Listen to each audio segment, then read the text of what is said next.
অভিজ্ঞান দত্তের প্ল্যান মোতাবেক ল্যাবে বিহানের এমন অবস্থার জন্য কম্পাসকে অপরাধী সাজিয়ে তাকে থানায় ধরে নিয়ে আসা হয়।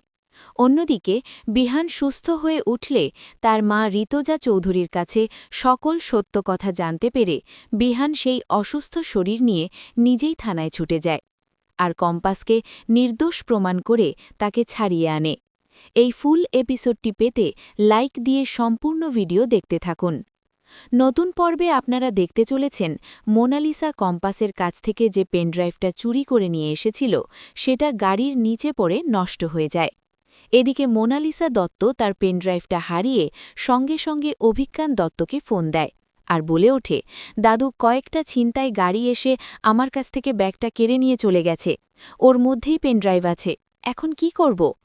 এই কথা শুনে অভিজ্ঞান দত্ত অনেক রেগে যায় আর মনে মনে বলতে থাকে, ওই পেনড্রাইভে ছিল ফর্মুলা।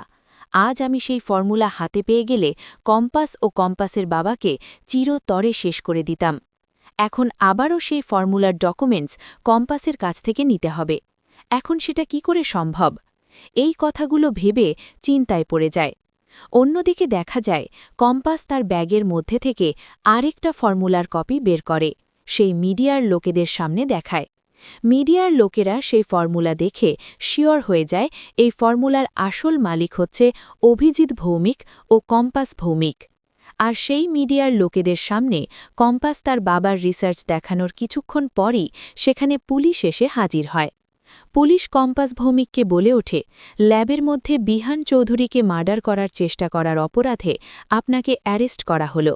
এই কথা শুনে কম্পাস ও বিহানের মা ঋতুজা চৌধুরী চমকে ওঠে আর সঙ্গে সঙ্গেই সেই পুলিশের কাছে ছুটে গিয়ে বিহানের মা ঋতুজা চৌধুরী বলে ওঠে, আমার ছেলের কি হয়েছে, আমার ছেলে এখন কোথায়? তখন সেই পুলিশ সকল ঘটনা এক এক করে ঋতুজা চৌধুরীকে খুলে বলতে থাকে। আর সকল কথা বলা শেষে কম্পাসকে ধরে নিয়ে যেতে লাগলে তখন বিহানের মা ঋতুজা চৌধুরী বারবার বাধা দেওয়ার চেষ্টা করে। তখন কম্পাস বলে ওঠে, মা, তুমি তোমার ছেলের কাছে যাও, আমি জানি এই সবটা কাজ কে করেছে, আমি ঠিক আছি, আসল সত্যটা সবার সামনে আসবে, আগে তুমি তোমার ছেলেকে সুস্থ করে তোলো। আর আমার ব্যাগের মধ্যে দেখো একটা ফর্মুলা রেডি করা আছে, সেই ফর্মুলা তুমি তোমার সঙ্গে করে নিয়ে যাও। বিহান স্যারের অবস্থা যদি বেশি খারাপ হয়ে যায় এই ফর্মুলা তাকে পুশ করবে। কম্পাসের কথা শুনে বিহানের মাও সেই ফর্মুলা নিয়ে সঙ্গে সঙ্গে হসপিটালে ছুটে যায়। এরপর দেখা যায় বিহানের অবস্থা খুব ক্রিটিক্যাল হয়ে পড়লে ডক্টর বলে ওঠে, পেশেন্টের অবস্থা খুবই ক্রিটিক্যাল, সেই কেমিক্যালের কারণে আস্তে আস্তে পেশেন্টের ভেতরকার নার্ভ সিস্টেম ড্যামেজ হচ্ছে, এখন আমাদের হাতে কিছু করার নেই। এই কথা শুনে ঋতুজা চৌধুরী পুরোপুরি ভেঙে পড়ে।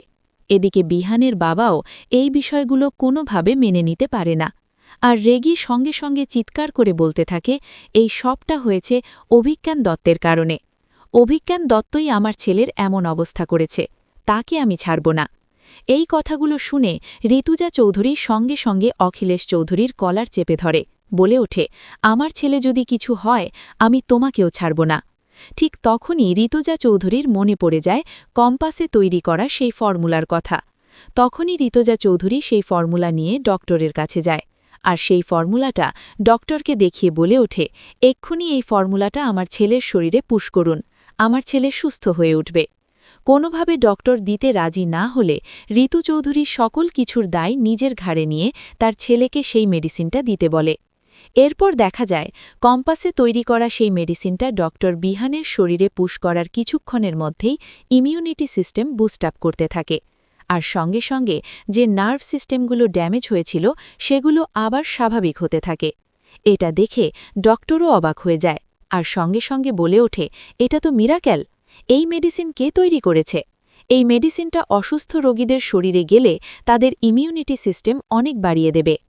এরপর দেখা যায় বিহান সুস্থ হয়ে উঠলে সেই কেবিনের ঋতুজা চৌধুরী বিহানের সঙ্গে দেখা করতে যায় আর কম্পাসের ব্যাপারে সকল সত্য কথা বিহানকে খুলে বলে।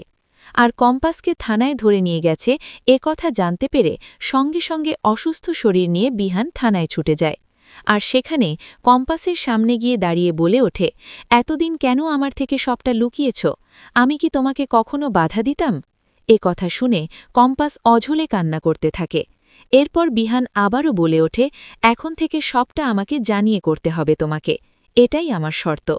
এরপর বিহান থানা থেকে কম্পাসকে নির্দোষ প্রমাণ করে চৌধুরী বাড়িতে নিয়ে আসে, আর কম্পাসকে বাড়িতে ঢোকার পরে বলে ওঠে, আসল অপরাধীরা শাস্তি পাবে, আর আমি এই শাস্তি দিতে তোমার পাশে থাকব। এমনটাই দেখতে চলেছেন কম্পাস ধারাবাহিকে।